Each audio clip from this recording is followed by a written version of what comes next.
stream is about to start. We'll talk about code or whatever we'll talk about today. It's about to start, so please hang tight while I check that everything is okay. Sound check, camera check, lights check. How's my hair? Oh, wait, I don't have any hair. Maybe put some pants on and I am good to go. So get ready wherever you are, 'cause this stream is about to start. Get ready wherever you are, 'cause this stream is about to start.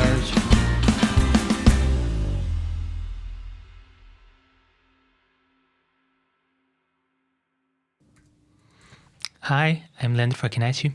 Let's write some code together, shall we? What we have on the menu today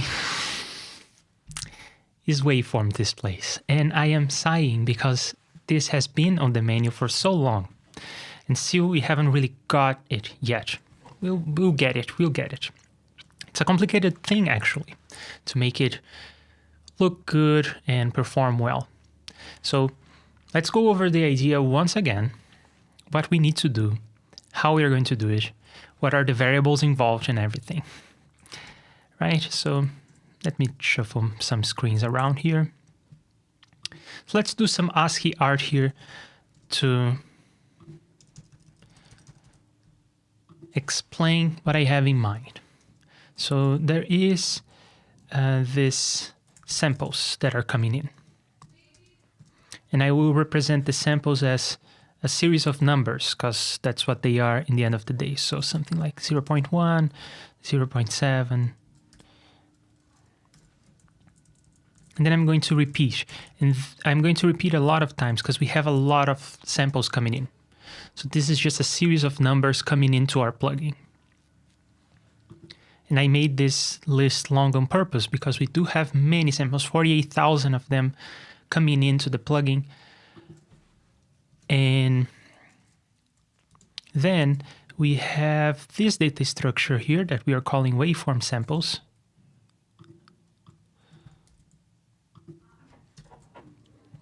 The waveform samples is a slice of the samples coming in. It's like a window into that big chunk of information.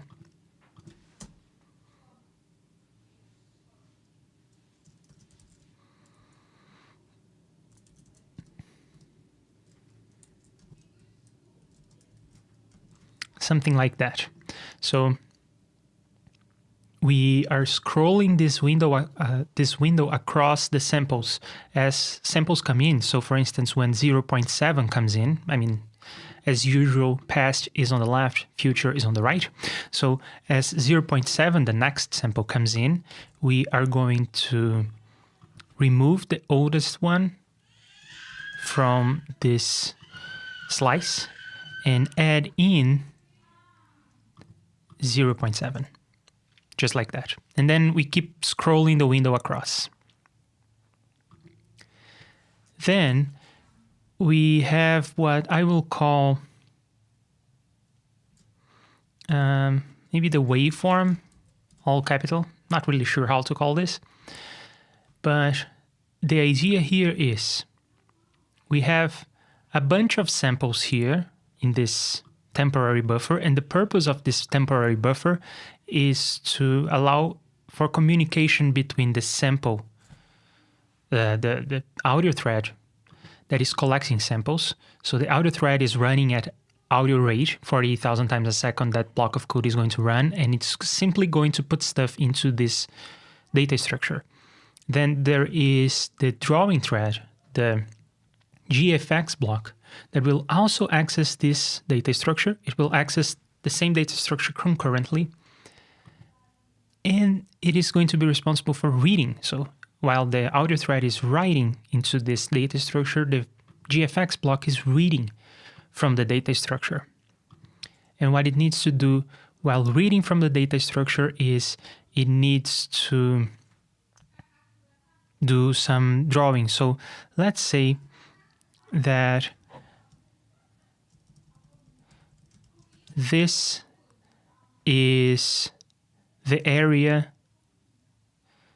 that I'm going to draw. So there is an important distinction here. So this is just samples coming in, and this is not samples. This is the waveform display, the little thing that you see when you're in Reaper and you enable recording and you start recording. I have some pre-roll going on. When you start recording this kind of waveform, that's what we are trying to produce. So this thing, this kind of drawing is what we have over here. So this is important because of dimension. I bring this up because of the dimension. So it may look like the waveform is just showing this many samples, and it's not the case. Definitely not. The waveforms is showing much, much more. So for instance, here it is showing like, I guess 2 seconds worth of audio. Yeah, it's showing about 2 seconds worth of audio, and that's like 96,000 samples. So this doesn't have 96,000 samples, and yet this could be showing 96,000 samples. Now, of course, this only works because we are way zoomed out on the waveform. If we were to zoom in, then I would need to collect individual points for that to work. But that's not the case. We don't want to necessarily have this kind of view on the component. I find that this kind of view is very useful. So that's the one we are going to start with. And for that view, we just have this scrolling window going over the samples, and the scrolling window is going to map to a particular place in the screen. So there will be like a pointer, a reference, a head moving along on this waveform, and we'll be somewhere in there. So let's say that we are over here in this data structure. So these samples have to map into this location. And the way that I want to do it is I want to draw a waveform like this. So I'll need to collect in this window the maximum and the minimum. So the maximum I'm going to plot on the top, the minimum I'm going to plot on the bottom. But you can see that this shape, for instance, it's definitely not a bunch of lines connected together. It's like a bunch of rectangles next to one another. And of course, they are right next to one another, so you don't see the gaps, but they are a bunch of rectangles, and that's what we are going to draw, the rectangles. So in this case, it would be a rectangle that goes from 0.7 down to 0.3. If you are looking at this slice. Now, the way that I explain this may give you the impression that the size of this data structure maps to the length of, or that we are going to look at exactly this many samples to make up one of the rectangles. That's also not the case. So let me get a couple more samples. So now I'm expanding this, but you get what I mean. So let's say that this much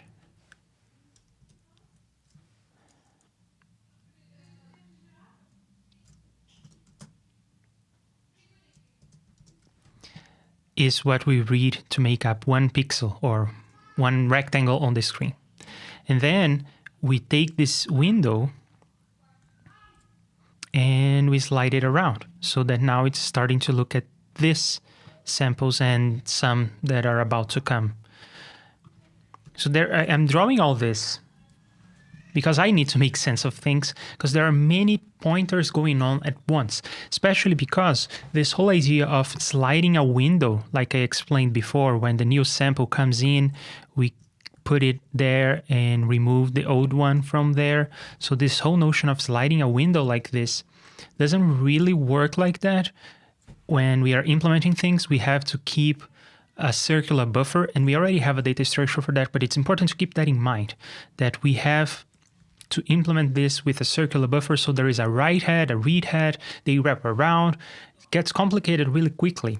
And there are many things going on. There is like the implicit read head on the list of samples, and that's just our point in time. So there is a read head that goes from past to future, and in this case, it would be reasonable to say that the read head is right here. These are the samples that are in the future. They are about to come into the system. So there is a read head over here that is implicit. It's just the current sample that we have access to. Then there is a write head. So I'll say that this is the read head. How they like the diagrams in ASCII art. So I'll say that this is a read head. Then to implement the circular buffer, I don't really need to get into this too deeply because we have an implementation of the circular buffer that sort of works for us. But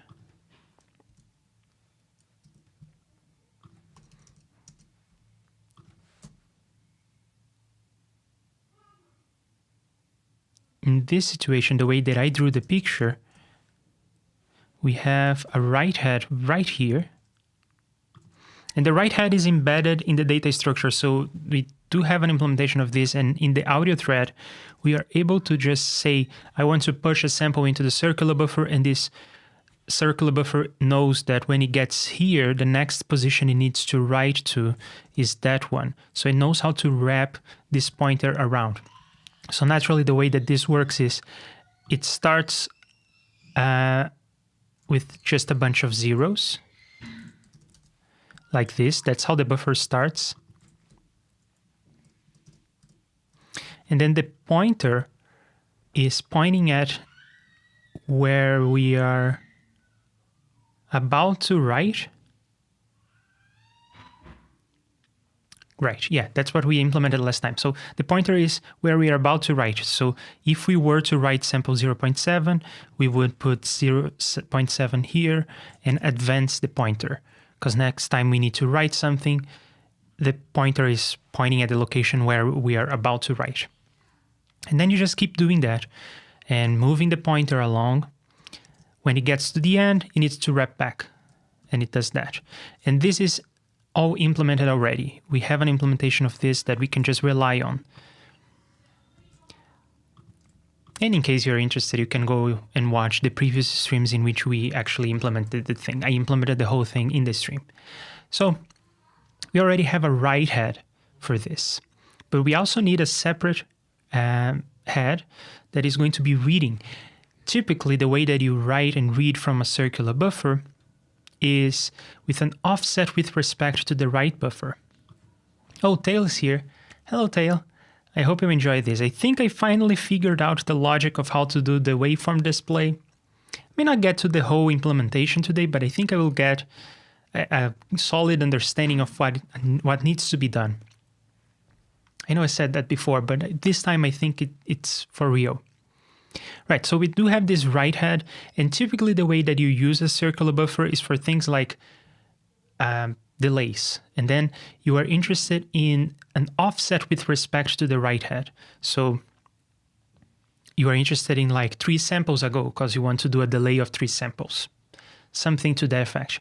But in this case, we are using this circular buffer not because we want to build a delay, but because we want to communicate samples between the audio thread and the UI thread, which means that we need a separate read head.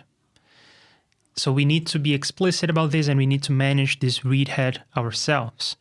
So I guess the way that I will do this is with maybe another line over here. So let's say that this is the current state of the world. We have a read head.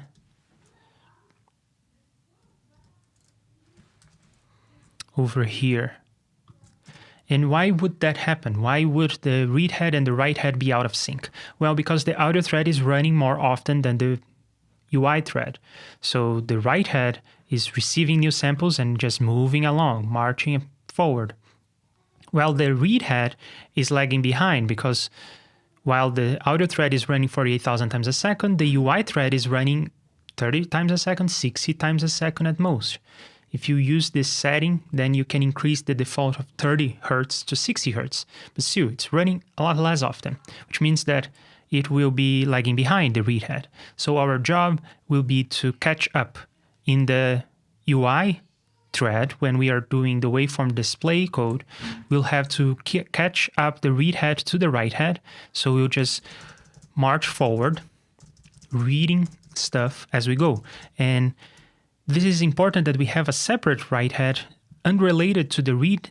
It's important that we have a read head that is unrelated to the write head because of this concurrency happening between the threads. And we have no guarantees of timing between the two things. So our best hope is that this is big enough for the write head not to take a full lap and start overwriting data that the read head hasn't accessed already.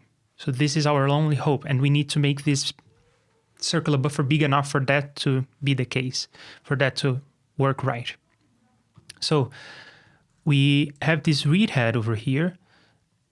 It will be marching forward, but lagging behind, but always trying to catch up to the write head.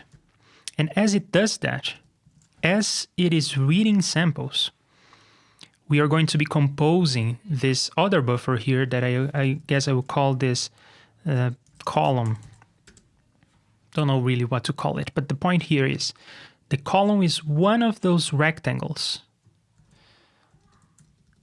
Just one of these slices over here on this waveform, just one of these guys. So as we are moving forward with the read head, we will be composing this column. So in this case, for instance, we'll be reading 0.3, 0.1, 0.7, 0.3, 0.1, moving forward, and we'll be collecting what is the maximum I have seen. So in this case, it starts as, let's say that we have a maximum and a minimum.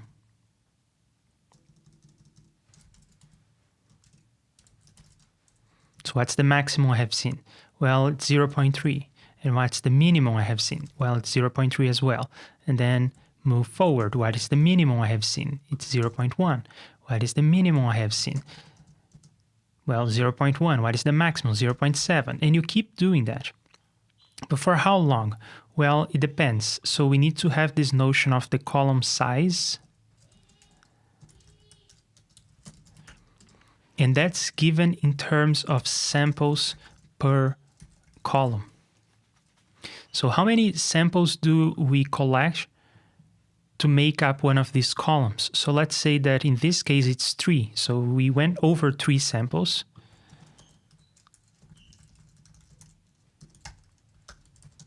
So we are ready to produce one column. That in this case, I guess, is this column with a maximum of 0.7, minimum of 0.1. So then I guess this is going to be our write head over here on the waveform display. So we will write that column and move on to the next spot for the next column. And in that case, we still have some more samples to consume. So we are going to consume 0.3 and 0.1. So in that case, we consumed 2 samples. We haven't really reached the column size. So we just wait, because we cannot move the read head into the write head, because the write head, remember, is the place we are about to write to. So what is here is old data. And if we don't have enough samples here to draw another column, just wait, because the next time that the GFX block runs, for sure, this will have wrapped around, because more samples will have come in. And then we have more samples to work with. So in that case, we would look at this one, see 0.7, and draw the next column. That's the logic. And importantly, I wrote out here all the pointers we need and this intermediary data that we'll need as well. And I wrote all of this out because I needed to make sense of it, and we'll need to put it in the data structure.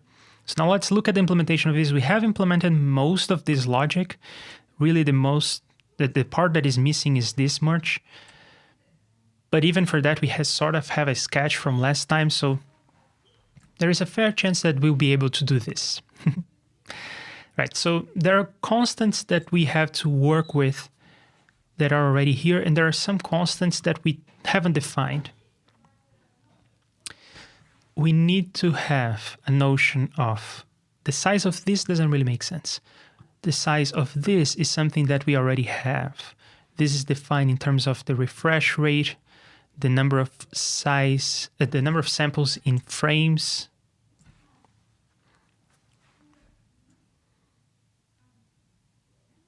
Oh, okay. It's in frames as in drawing frames, not in terms of audio frames.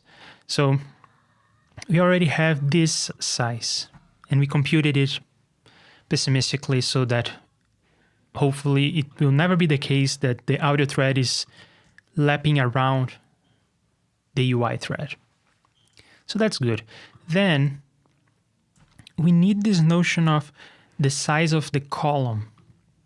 But to determine this, we could just say that we have like 3 samples per column. That could work, but I don't think it's super ergonomic to think in those terms. I think it makes more sense to say, what is this size? What's the size of the waveform display that I care about? So I will need to have in the data structure, I will need to ask from the programmer using this, what is the size, the waveform display size. Maybe we come up with a better name, but this is just this. How big, how many columns are we going to have? How large is your display? And if you want to do something like a fab filter L2, the limiter that shows a big waveform display across the whole screen, you made a big number like 8,000, because an 8K display will have 8,000 columns, 8,000 pixels across. But it can be small too. So if you're doing something like the compressor in Ableton has a small waveform display showing the gain reduction across, so that is smaller and you may not want this much. So I guess smaller numbers make sense as well. So like 400 pixels if you want a display of 400 pixels across, and you know that that size is not going to expand. So it will be something in that range. So that's the size of the guy that we have over here. And naturally, this is going to act as a circular buffer as well. So we are going to write another column here, and then we are going to advance the pointer, write another column, advance the pointer, and move on. And then at some point, we are going to wrap around and start writing over here. And you may be thinking, okay, but that's not going to scroll across. Like the waveform is supposed to scroll across like this, right? It's not going to do that. I think there is a trick to make this scroll across, but currently the way that we are going to implement it is it will be drawing like this, and when it gets to the end, it's going to start overwriting itself on the left. So it will be, I guess this is hard to reproduce here in Reaper.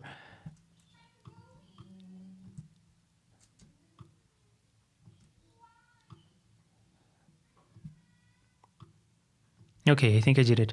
So it will start overwriting from left to right. Now only the color is changing here, but suppose that there is a different waveform coming in. So it's going to start overwriting from left to right like this. Right, not a great demonstration over here in Reaper because I have some settings that are like trimming stuff behind other stuff, but you get the point. It's going to overwrite the waveform that was there. And we need to do this overwriting ourselves. We need to clean up that column ourselves. Okay, so we need to know the size of the waveform display, and we also need to know how long you want this display to show, because look at my screen right now. I have like, let's say 200 pixels showing what is like half a second or 1.5 seconds worth of audio, but I could have the exact same size, which is this much, just showing a lot more, or I guess I'll have to do it the other way, right? Yeah, I can just come into the item and play this at this rate. So now this is the same size, but it's showing a lot less audio. It's showing an event that happened in a much shorter period. So the same display can show different lengths of audio. And in this case, I'm going to call this like the duration. So it can be like a reasonable range would be from like half a second up to like 10 seconds worth of audio. You want to be able to see 10 seconds of audio on the screen, something like that. So given these two pieces of data, I'm able to compute how many columns I need, how many samples I will need to make up a column. So let's try to understand how these two pieces of data can be combined to make this up. Well, we have a duration in seconds. And that, I think that thinking about in terms of like the size of the display and the duration that you want to show is the most intuitive, the most useful for someone using this component. But we will need this for the actual computation, as I explained before. So how do we do this? Well, we take the duration in seconds and convert it to duration in samples. So it will be something like 24,000 samples. And of course, that depends on the sample rate that you're running at. I keep saying 48,000 because that's my sample rate, but we'll make this dependent on the sample rate. So it will be essentially calling a function that we already have, which is just taking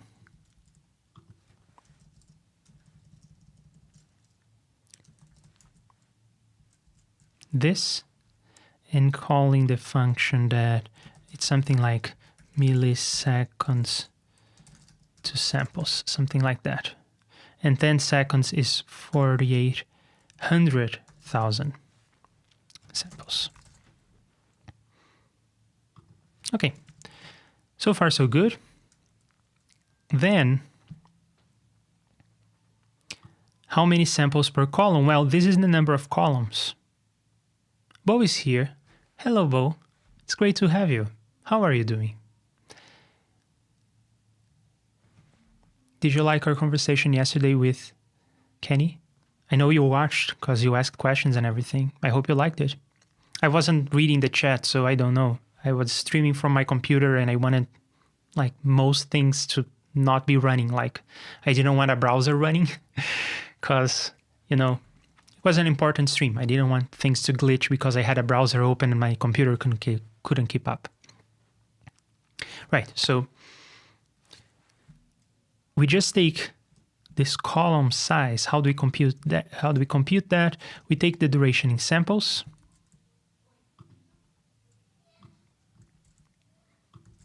And divide by the waveform display size. Naturally, I have here an integer, but this may not be an integer. This may be a fractional value. So we need to be aware that that's the case, and we need to wrap things around using a circular counter. It will get a bit more complicated because sometimes you have to consider like 3.75 samples for one column. So how do you do that? Well, you sort of have to take 3 samples sometimes and 4 samples other times. We could do some sort of linear interpolation, but I don't think it's worth it. So we'll just do that, what I just explained. We'll take 3 samples sometimes, 4 samples sometimes, so that in average, each column is 3 samples and 3.75 samples.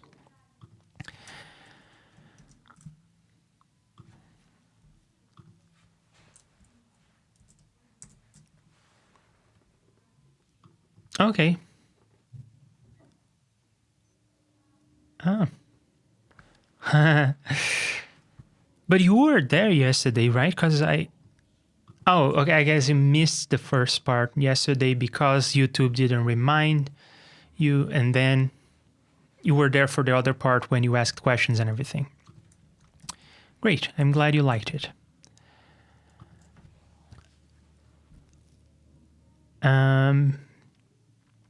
I think I covered all the nitty-gritty of the constants I will need and everything. So let's try to make sense of this data structure. We have these constants, and they are used for computing the size of the circular buffer, that is this little fellow here. So that much is done. We have a refresh rate that pessimistically 60 frames per second. Hang on. If I have a higher refresh rate, like 60 frames per second, I'm dividing by the refresh rate, right? Because if I have a higher refresh rate, it means that the video thread, the user interface thread, is running more often. It's running 60 times instead of 30 times a second, which is the default. So I think that we need to be pessimistic and divide by a smaller number, which will make the circular buffer bigger, because we'll be called less often. So we need to store more stuff in this circular buffer to make sure that we'll never lose any data. So yeah, this will be pessimistic and be configured for 30 frames per second, which is the default. Then this is just the size of the data structure in terms of frames. So how many frames of the UI thread are we willing to drop before the bad thing occurs and the write head takes a lap around the read head? Well, we are willing to let 10 frames drop, 10 frames in a row drop. And if that happens, then we are in a bad state. But that's my conservative allocation here. Then let's take a moment to understand how these variables are used. So we create a circular buffer of the size that is this size of 10 times the sample rate, because I want the thing to be independent of sample rate. I don't want a higher sample rate to require the video thread to drop fewer frames. So I multiply by the sample rate, which means that essentially I am giving, I guess this is given in seconds, right? So if I take the sample rate of 48,000 and divide by 30, I will have how many samples occur on each frame of the UI thread. And then if I multiply by this size, it gives me the conservative number for the size of this in samples. Great, because this number is in samples. Let's double check the math here. So we have S rate, which is given in samples per second. And we have the refresh rate, which is given in 1/second. It's actually given in hertz, but that's in 1/second. And then size in frames is given in, well, frames. So if I multiply this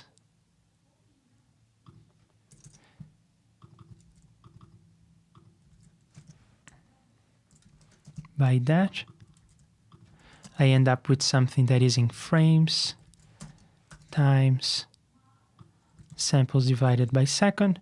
And then if I divide by the sample rate, I will be dividing by 1/second. But because I have a division and another division, I can turn this into multiplication and do that. And then we have divided by second multiplied by second. Those cancel out. We end up with a number that is in terms of samples times frames, which is just the number of the number 10.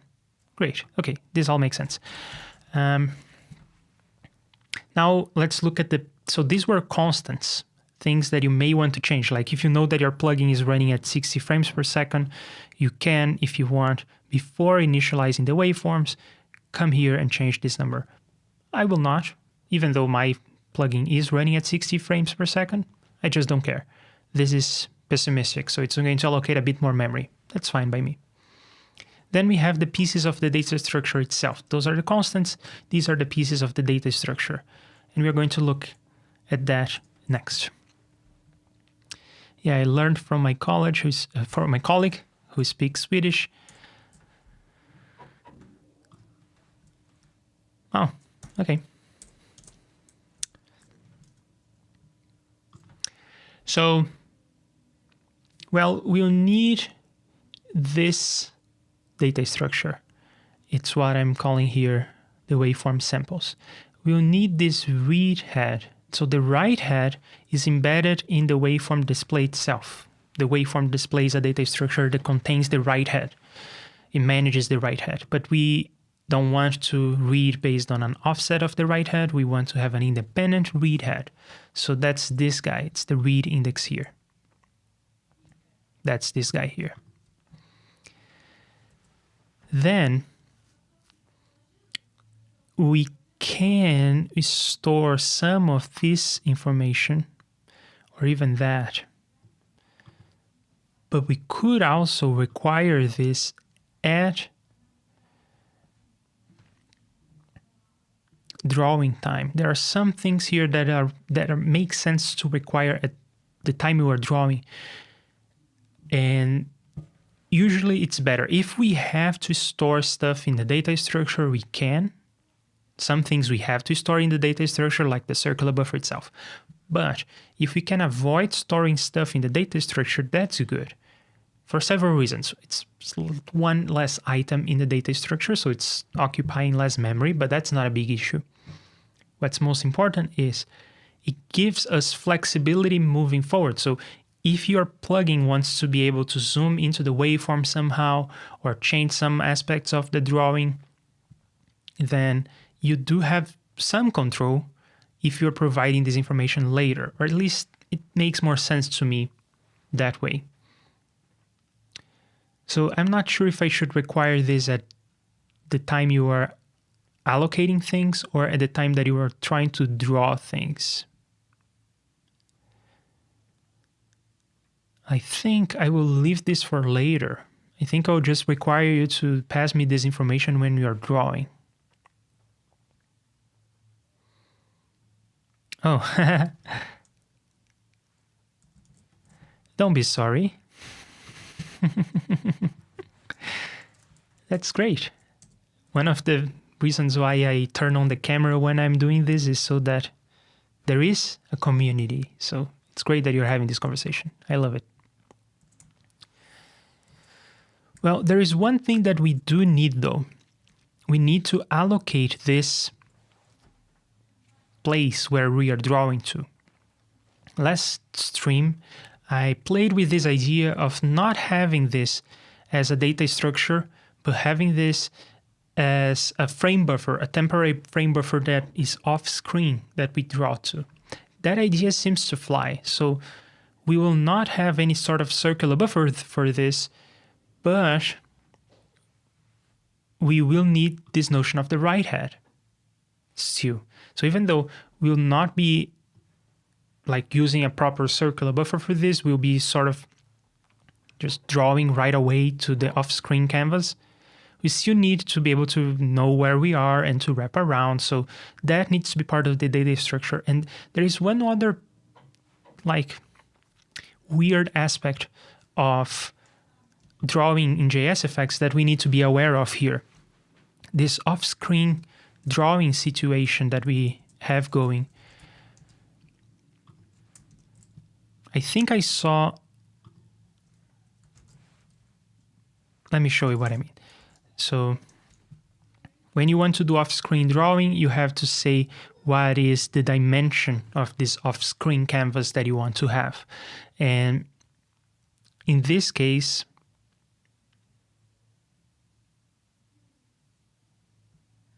oh, this is get image dimensions. This is set image dimensions. And if I resize, the image will be undefined, which is essentially saying it's junk. There will be some junk in memory, and this junk in memory is whatever the image will be. So if you are resizing the image, you need to clear the screen again, clear the off-screen canvas again. Now, we could work with something like that. And I think that last time I actually saw, when we were playing with this, I didn't comment on it, but I think I saw that it's actually true. If you keep calling set image dimensions with the same dimensions over and over, it's fine. You can call this function in a row on the UI thread, just keep calling it over and over on each frame. And as long as the size is the same, no junk will come up. Great. But if you do resize it, and we did this by tying the image dimensions to the dimension of the window, and then I resized the window, I saw some junk floating around. Some previous frames, it was just artsy. Got weird. And you can rewatch the last stream about this waveform display and you'll see that. So I think that this is actually true. This part of the documentation is not lying. There will be junking there. So I don't want you to be able to resize this image. Instead, the image is going to be part of the data structure. So we will need, same way that we have this circular buffer, we'll have another piece of data which is not a circular buffer. Well, sort of will behave like a circular buffer, but it's this canvas that we are drawing to. And I guess I will call this the image. Or maybe the drawing. Here they call it like the image. Yeah, I'll call it the image. And this is going to be part of the data structure. So it's position 2 in the data structure. That's just this position of this information in the data structure. But that's what this is. So this is the image that we're passing here. And we will also need the right index into the image. So image right index. That's this guy here. And that's position 3 into the data structure. I'm just incrementing these numbers, by the way. There's nothing magic going on here. But there is more. That's not all. There is more we need. We need, what is this number? Well, we don't need this number necessarily. We may be able to compute this number on the fly using this information, but I wanted to give this later instead of putting it in the data structure to give more flexibility. But you know what? I think I'm going to put this in the data structure for clarity. So let's store all of this.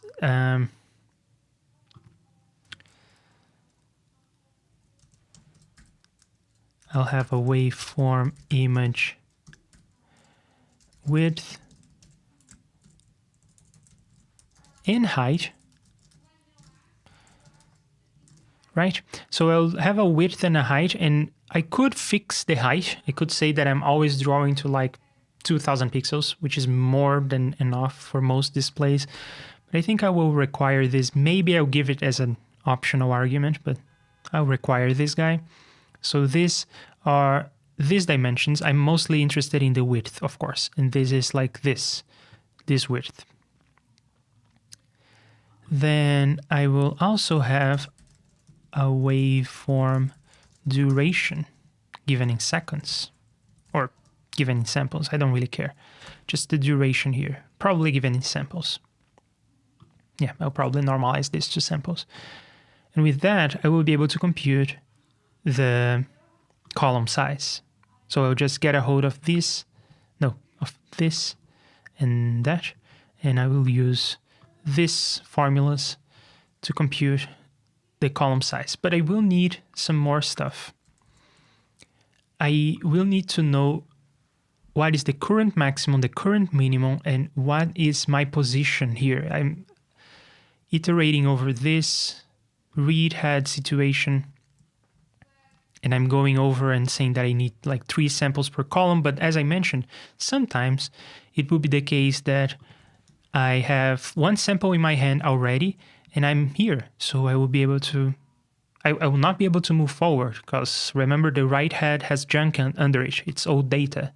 The right head is pointing at the place where we are about to write. So we don't have in this iteration, enough samples to draw a column. We need to hold on to the current maximum and minimum, and also to the current number of samples in the column, because the next time we go around, we will collect more samples, and then we'll be able to draw the column.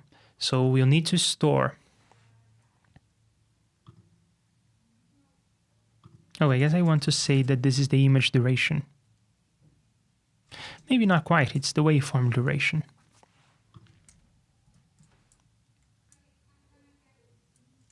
Nah. I don't know. Yeah, I guess I'll have it like this, because I do want the duration to be near the width and the height, because it's going to be related. They are all going to be used to compute the column size. Right, so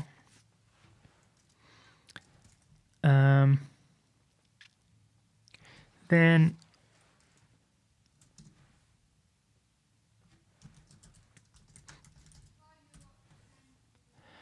I will need, under the image, the samples in column.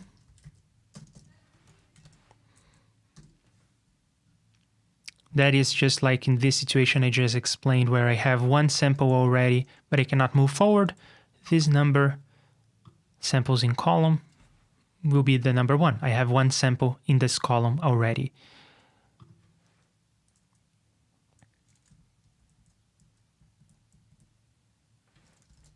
So maybe I'll call this like that. And then I will have the maximum and the minimum.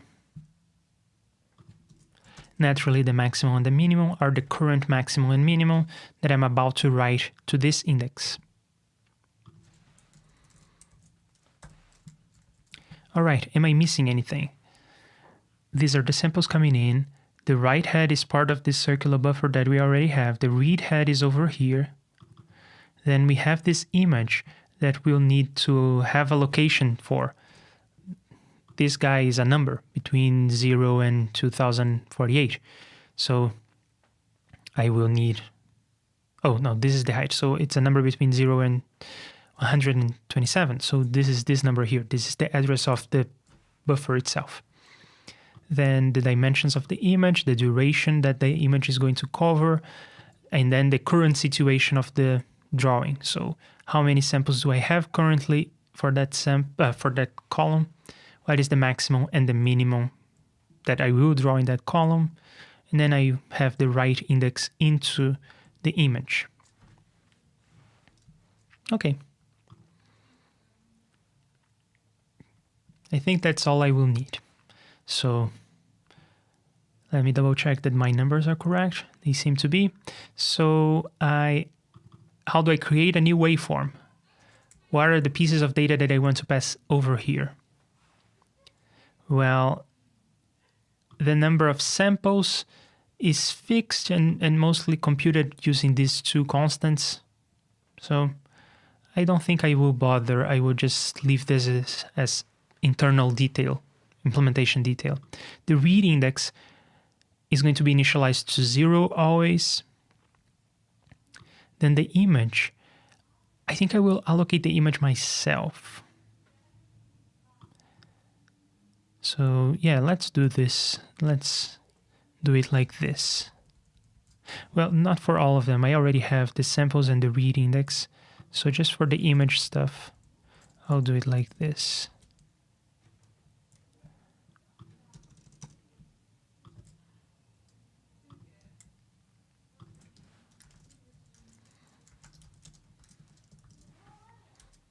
And then I need to fill in the details here.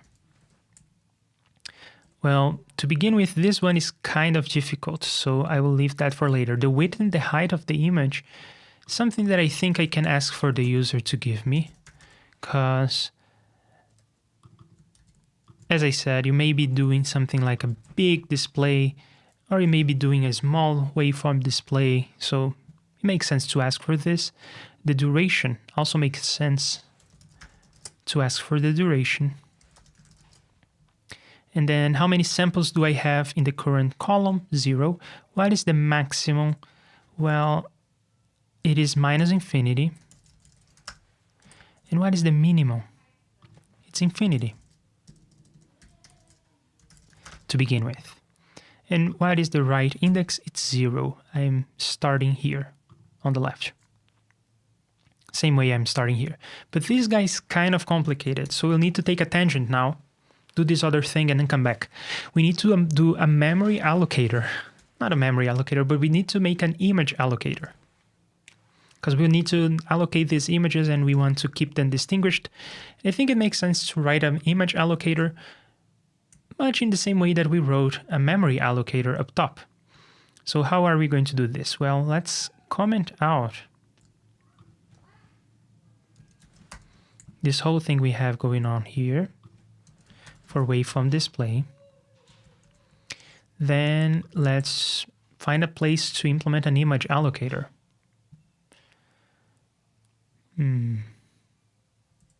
Next to the memory allocator, maybe?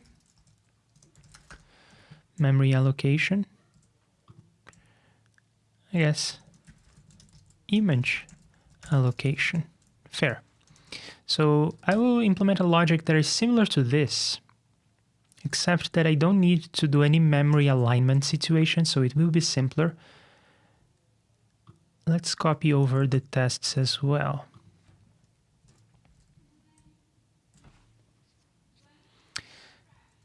Right, so this is image allocation. Anything that says memory should say image.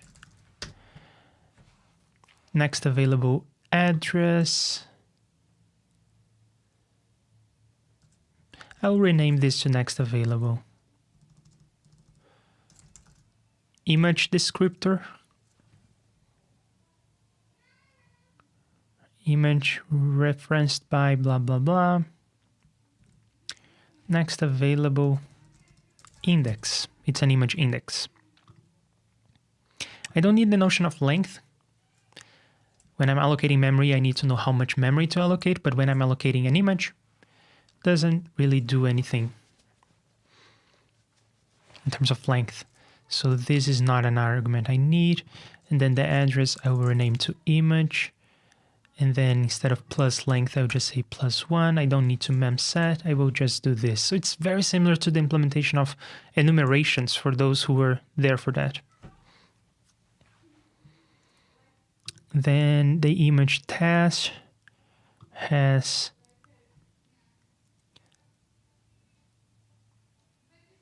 why am I doing it like this?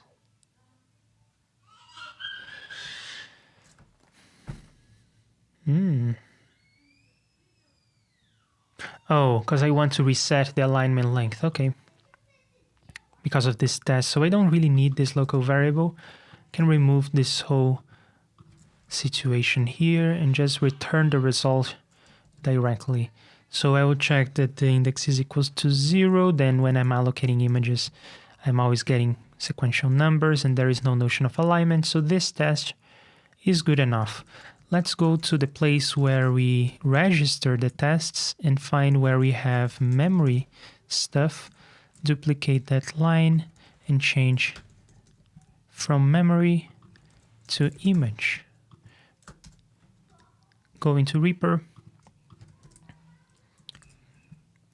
create a new track, run the tests. And then we should find that the image tests are passing. Okay, so we wrote a memory allocator for images. And with that, oh, you may be wondering, why don't I set the dimensions of the image right here? And the reason is you want to do memory allocation as well as image allocation on the init block, preferably, if you can. And for instance, we want to allocate our waveform displays over here. But you are not able to set the image dimensions over here on the init block. I tried this before, and this function doesn't work on the init block. So that's why you have to just allocate the space or allocate the index of the image, but you don't set the dimensions of the image. That's what we are going to do below in the waveform allocator. Well, not quite actually. Not in the allocator. You'll have to do it at some other point. So now we have something to write here to fill in this gap. It is image new.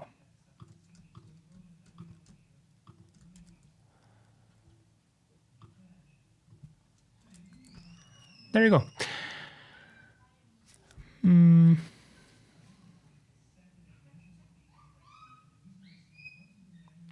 then this push, I think, is already working because the purpose of the push is to be called from the audio thread. Its job is to push samples into the circular buffer, and it's doing exactly that. Perfect. So now the meat of what we have to do is over here in this drawing situation that happens on the GFX block.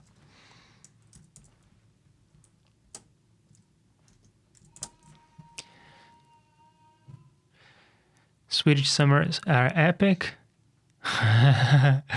Fun stuff.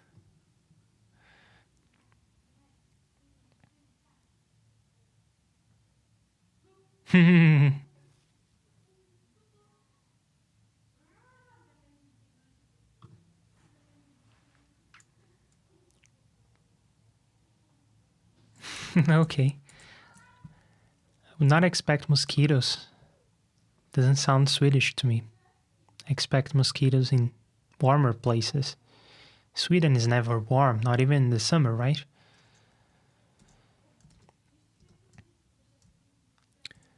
So over here in the drawing area is where we'll have to implement this traversal. The read head needs to catch up to the write head. We have some code for this already. We need to do this maintenance. We need to compute this. We'll need to allocate this dimension, actually. We need to do that. And we need to compute the maximum, the minimum. We need to wrap this around. We need to do the actual drawing. Lots of good stuff to do here. Let's do something easy first. Setting the image dimensions.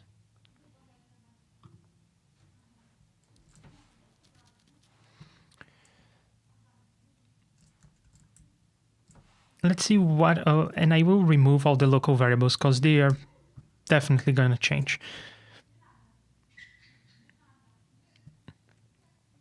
And now I ended up storing all the data I need in the waveform display itself, so there is nothing else that I need to pass over here. I was pondering if I should be passing like the duration over here, but it seems like I decided to not do that. So what are the pieces of information that we'll need from the waveform display?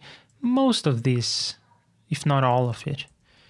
Let's suppose that it will be all of it. I think it actually makes sense to make this assumption.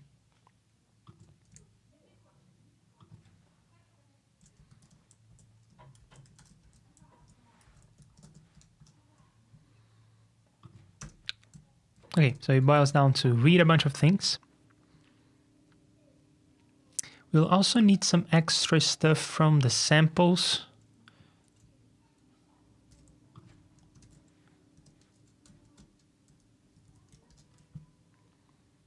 And I had code for that below, so I just cut and paste. And the read index I'm renaming, so that's that.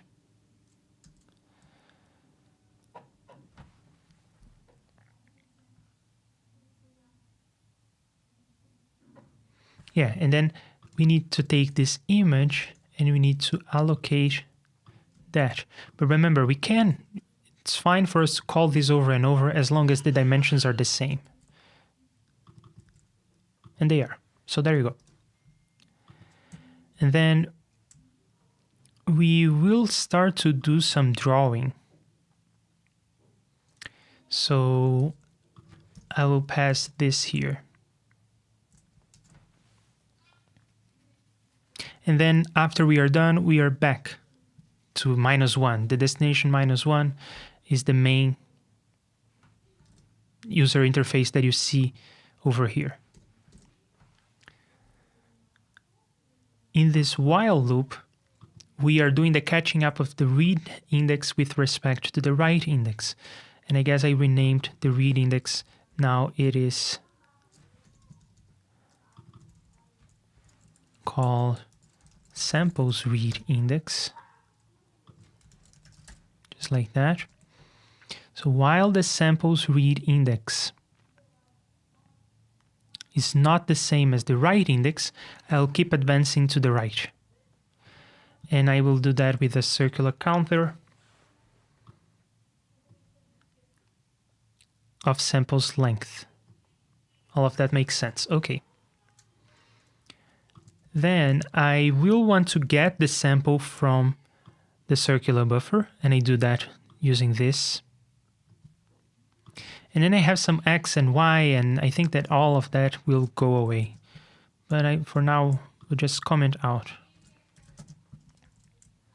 Oh, there is another thing that we may need here, which is the color, but the color is actually a whole story. So I will not bother with the color right now.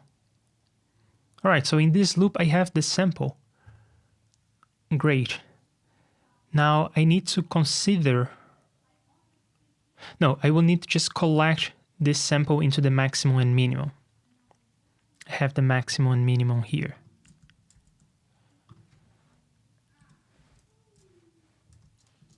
This is an algorithm that we have implemented before, just not exactly in this form. So the maximum is going to be the max, and the minimum is going to be the minimum between what? Well, what was already there and the sample that we just read. Great. So that takes care of updating the maximum and the minimum. We also need to update the number of samples in the current column. And for that, I think that we also use a circular counter. We can check it.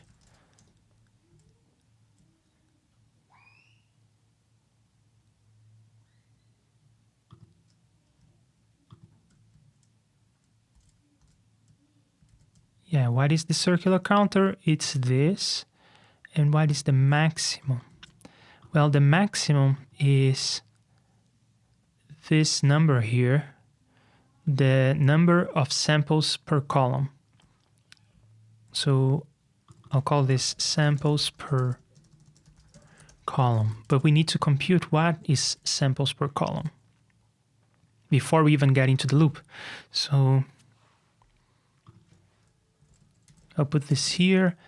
What is samples per column? Well, let's use the formula we had over there. So we have the duration in samples. It is this.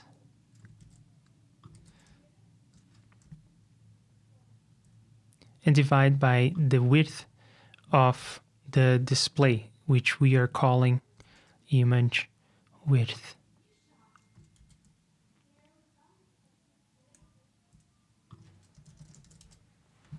That's our number of samples per column that we use here to wrap around. But we also need to determine if we have just wrapped around, because if we have, now it's time for us to paint one of the columns. So I can check that by looking at this and checking if it's less than 1.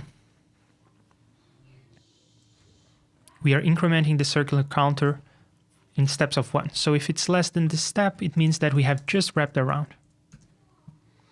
If it's less than 1, then what we do? The actual drawing. Well, let's do the maintenance first because it's easier. The maximum and the minimum need to be reset. And we can reset them to minus and plus infinity. But that's at the end. We do the drawing first, so to do drawing. And then we reset the maximum and the minimum. Naturally, the number of samples has already been reset. It has wrapped around already, so we don't need to worry about that. And this logic here is taking care of that situation where we don't have this number as an integer. It's actually a fraction, like 3.75. Then the logic I just wrote takes care of that, because we are doing circular counting. This maximum can be a fractional number. In fact, in most cases it will be. Can be a fractional number. This is going to take that in account. So In some cases, this is going to wrap around after 3 samples. In some cases, it's going to wrap around after 4 samples, so that on average, it will be wrapping around every 3.75 samples. So what do we need to do to actually draw? Well, eventually we want to call this. So maybe I can just bring this up. And this much makes sense. I do want to draw to an X position. What is my X position? Well, it's just my waveform right head. So I will just use this variable.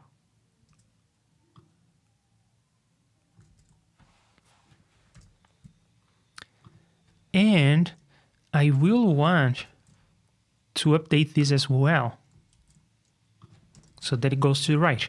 And I will do that with a circular counter, but what is my right index? What is my circular counter? It's the right index. And what is the size? The size is just the width of the image.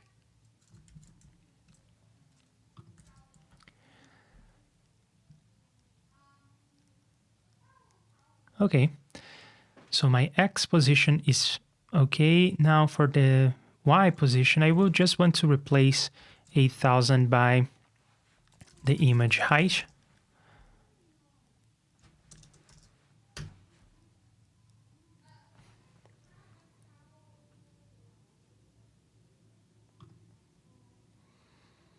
And I don't want to be computing this in the loop, so I will extract this into a variable, maybe over here.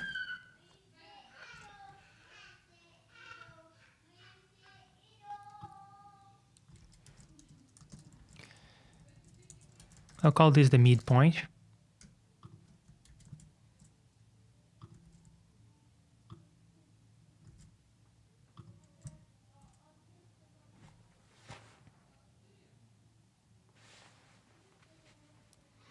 Well, here this is in terms of the samples. I actually want this in terms of maximum and minimum.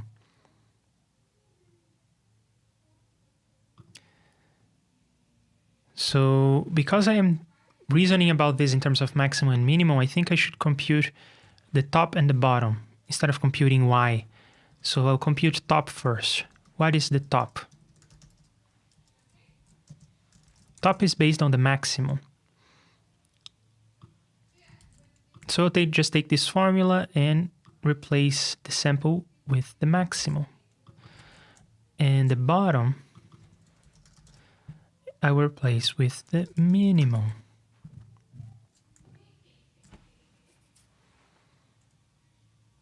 And then what is Y? Y is the top, and what is height? Height is the bottom minus the top. All of this makes sense if you think of the canvas in which we are writing as growing. Y gets bigger as it goes down. Then all of this formula makes sense, and this minus makes sense as well. We have gone over this several times, so I'm okay with that. I think it's going to work. Then we want to do the actual painting. We have all the coordinates we need. We just need to paint. So first, let's erase whatever was there before. This will need to change. As I said, color is going to be a whole story. So I'm just going to do this with black and white. So I'll go to black, go to the X position, and then the Y position, I want to be 0 because I want to go to the top. Then I want to do width. The width will be 1 pixel. And the height will be the height of the image. So I'm erasing a whole column. Then I will set the color back to white. And I will draw at X and Y and width. Well, width will be 1 and height. And these number ones here are sort of important because they are also the step of the circular counter. So I'll just hard code this here.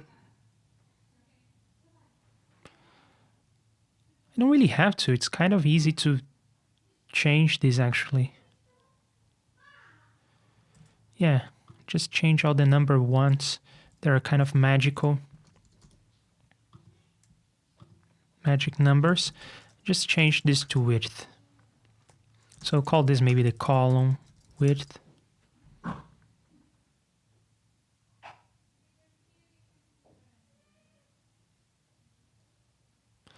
Or maybe I will even have this as a constant. But then I need to make sure that when I am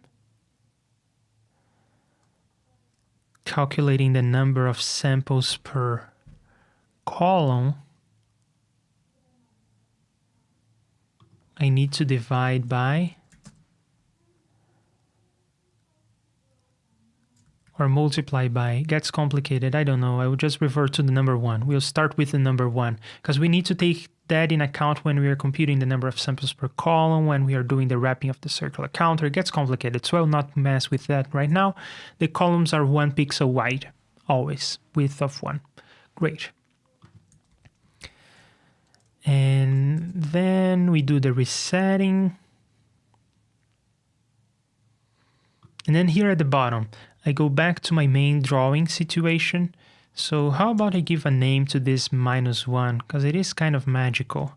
So where I have my image allocator, I will call this the image main. I don't know. User interface, I'll call it main. There you go.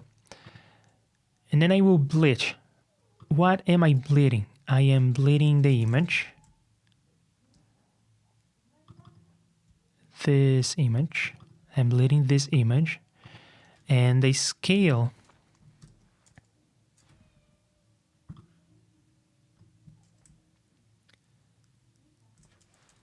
The scale I actually want to be 1, but let's find in the design system scale of 100. Is that true? That is true, okay. The scale of 100, and then I have not memorized all the arguments. I think this is rotation.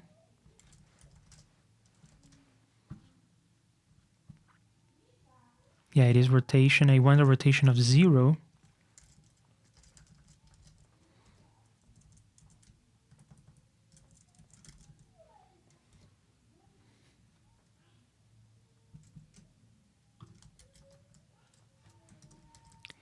Then this is the source width, no, the source x and y. Then the source width and height. Fair. And then the destination x and y width and height, which I think I should just receive as arguments. So I'll call this x, y, width, and height. But I will have to rename some variables here in the middle because I will add this as arguments.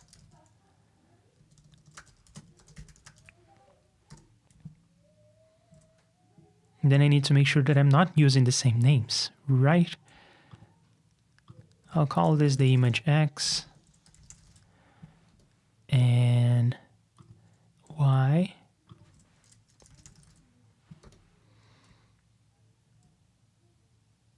I should be calling this image top and bottom, but I won't.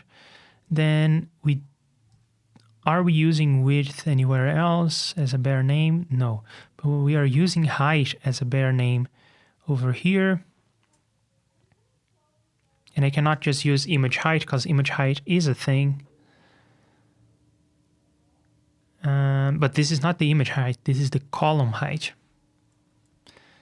Okay, I guess I will call this image X, or maybe not image X. I'll call this the column X.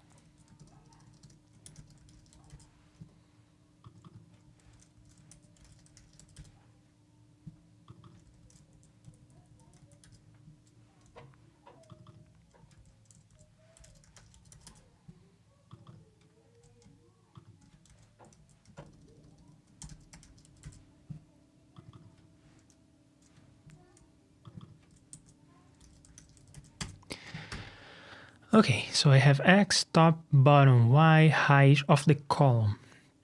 And then when I'm drawing, I am going to the column X, width of 1, blah, blah, blah. So this is now this reads very nice. I'm going to the column X, but I am drawing a rectangle of the image height because I want to erase everything that is there. Then I go to the column X, column Y, width of 1, height of the column. Okay, I think we did it.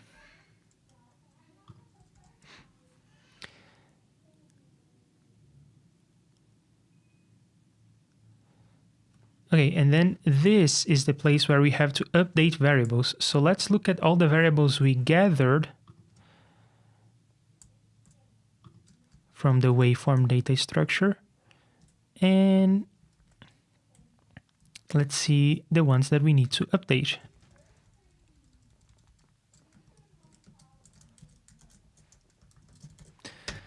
Are we updating the address of the samples buffer? No. Are we updating its length or write index? No. Are we updating the read index? Yes. We are updating that over here. Are we updating the image address itself? No. Are we updating its dimensions, duration? No and no. But we are updating this over here. We are updating the maximum and the minimum in 2 locations actually, there and there again if necessary. Same for the minimum. Then the write index we are also updating because we are moving over in the image. Okay, that was complicated, but I think we did it. Now I need to have all these variables are as local variables, so let's declare them.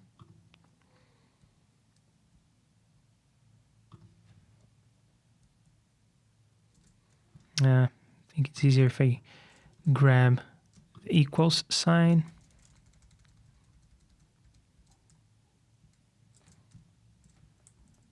No, not for the image destination though. Let's remove that one and then do this. Okay, and then let's look for more equal signs.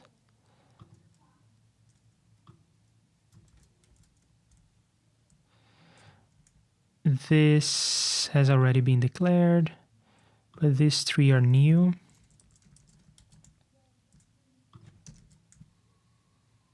Then all of these guys are new.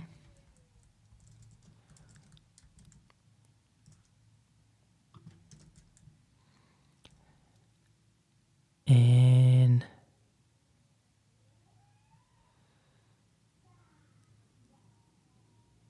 I think that's it. I don't know, we'll see. In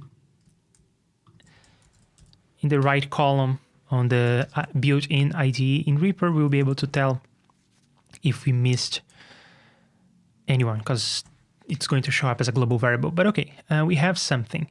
Do we want to give this a try or do we want to reread what we wrote? Because I think there is a very small chance that this is going to work first try. Let's first check the way that we are using this in the effect that is using it. So when we are creating the waveform, we don't need to pass any arguments, do we? Oh, we do. So we need to pass width and height and duration.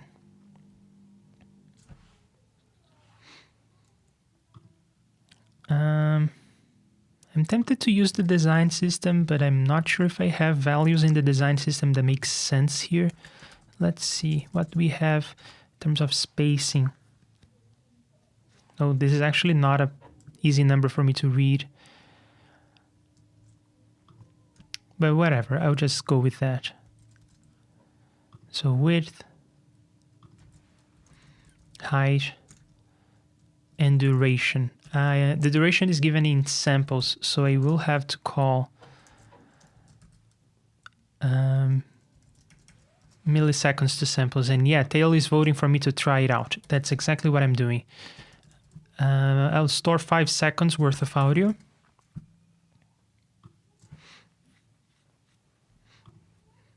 Then, when parsing, I don't have to do any extra work, but when drawing, I will have to do a bunch of things. Oh, I have several tests here. But when drawing, I will have to pass the waveform as well as X, Y, width, and height. Am I right? Yeah. So let's draw this at like 0. No, let's do it space 2, little border, whatever. And then let's do space 96. Just like that. Okay, let's run this. I don't think it's gonna work, but it may do one of those interesting pieces of art that we saw before. Okay, don't get discouraged because there is no audio running through. And now there is audio running through, but still nothing on the screen. Right, okay, it's a first sketch. Let's first check if we have any variables that we forgot to declare as local variables. It seems like we got them all, because I see channel, that is this loop variable. We see version, which is this, it's a whole story. And we have the waveforms array. Awesome, so all of that makes sense. So I will commit what I have, even though it's not really working, because I will start introducing debug variables in the code. I don't want to mess with what's there and have to revert by hand. But at least the memory allocator for images is working, so that's progress.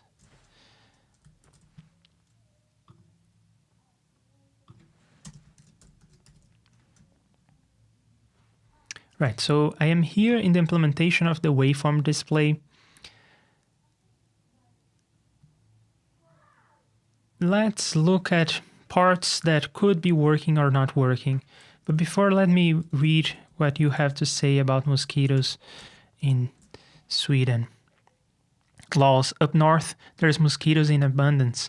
We have road warnings with mosquitoes on them. Don't not exit the vehicle. Amazing. What are they doing there? I really expected mosquitoes to like warmer places. What do we want to check first?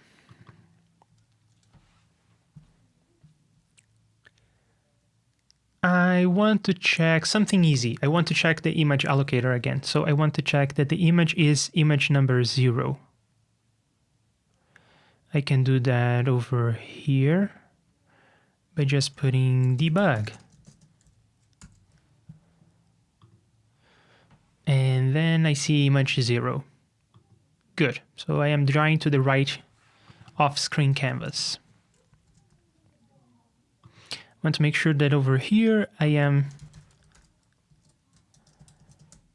getting back to -1. Debug is not -1. Could that be it? And now we also have array length of -1. Oh no, that actually makes sense. But image main should be -1. It is -1.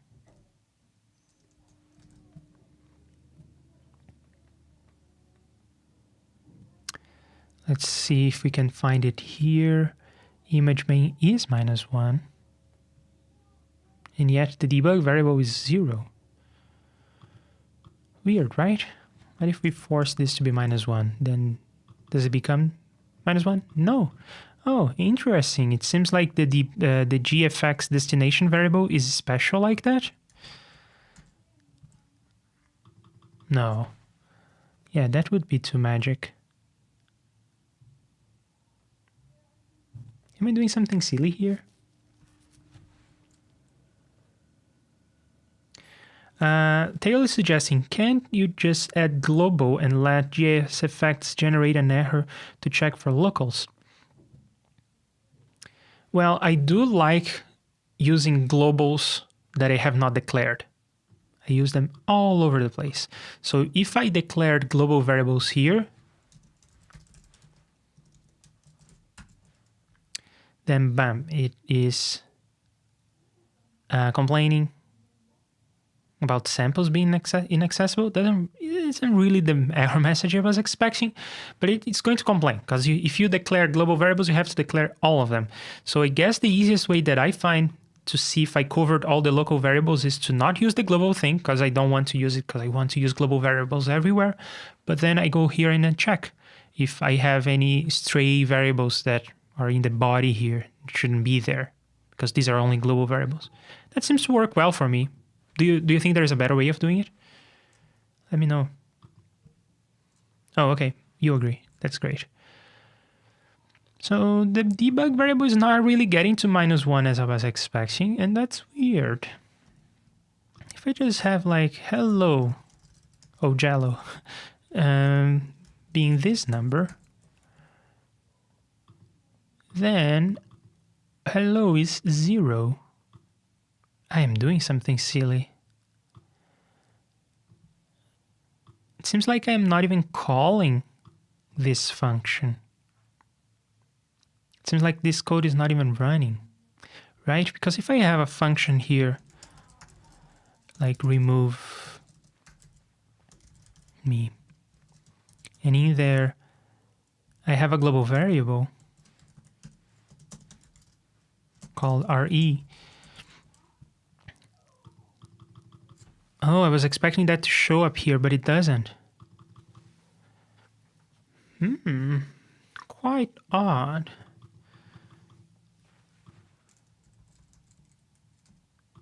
I was expecting the variable to show up here but not be initialized, so its value would be 0 until the point you call remove me, and at that point it would be 21, 23, 4. But that's not what's happening. And yet, hello, so this code is supposedly running, and yet hello and debug are not any values. That is so odd. I am removing and re-adding this effect to the track. Does that change things? It does change things. So a full compile reset, you can never trust this guy. It always has a trick up its sleeve. It works only 90% of the time, which is, I guess, worse than working 0% of the time, because you start to build trust and then it doesn't work and you don't know why. But okay, so we are doing the drawing off canvas and we are supposedly bleeding the off canvas thing back into the main canvas. Yeah, and Tail is saying, the variable wasn't showing up because I was not using the function, but I was testing that because I was wondering if this function was not even being called at all. It seems to be. Seems to be okay. So now let's debug some other things like the samples. That's not too interesting. The samples length. Okay, that's the length of 768. Okay, I'll take it. That's just the number I passed in. Then if we look at this variable, it should be moving around until getting to 700 something, that other variable we looked at, and coming back down. And it seems to be. So that's looping great. Then for the read index, it should be doing the same actually. It should be going up and then coming back down. It seems to be. Okay, great. Then for the image, I expect that to be 0. Hang on, what? The image is moving around? What the hell? Why are you doing this to me? Why is the address of the image moving around? Let me rename this variable just to make sure that things are fresh, and they are. So yeah, this value is moving around. It shouldn't be. Probably there is some memory situation going bad. Let's double check that our indices are different. Oh, I didn't allocate enough memory. So if I have 0 to 9, I need 10 positions in memory. Let's do a full compile reset and like let's really get rid of stuff because memory was messed up. Okay, so now debug 2 is 0. That's the address of the memory where we are writing to, or the image, the temporary image we are working with. Okay, that's better. But we're still not trying anything. Would you look at that? We are fucking drawing something on the screen and it is smooth as fuck. I know I shouldn't be swearing, but I'm so excited. This is freaking working. Isn't this lovely? We are freaking drawing to the screen and this thing is smooth as butter. I don't know if you can tell this on the stream, but it's 60 frames per second. This thing is like, mwah. Amazing. It worked. Awesome. So the next thing that we have to do is making this scroll on the screen instead of updating like this. And there is also some transparency issues that we have to deal with, but it's nothing major. I'm so excited. This worked. And we probably want to draw a line here so that even if there is silence, we still see something. I mean, there are plenty of things to work out. The details, the devil is always in the details. But this whole architecture of two circular buffers, one of which is actually an off-screen drawing canvas, this actually worked. Amazing. So happy with this. And let's wrap this up. Tomorrow I'll be back here. I will be continuing this waveform display, of course, because this is so exciting. And what we are going to do, I guess the first thing is I'm going to prioritize what's the most exciting problem to solve, which is the problem of making this scroll smoothly instead of updating smoothly like this. And the way that this is going to work is we are going to split this twice, one for the left portion, one for the right portion. It will be a lot of fun computing all those indices and everything. And Bo is letting me curse, so I guess you are excited as well with this, right? Right, so thank you, Tail, for being here. Thank you, Bo, for being here. Thank you, everyone else who is watching, maybe now or in the future. I hope you are enjoying this adventure. I hope you're as excited as I am for this drawing. It's so simple, but it's so exciting. And there is a whole lot of things to do in terms of colors. It's going to be so fun. We'll continue this tomorrow. And yeah, thank you everyone for watching. Thanks for supporting me in just by being here, going to PayPal, Patreon, Bitcoin. You know what to do. Subscribe to the channel, hit the bell. I see you tomorrow. Have a good one. Bye.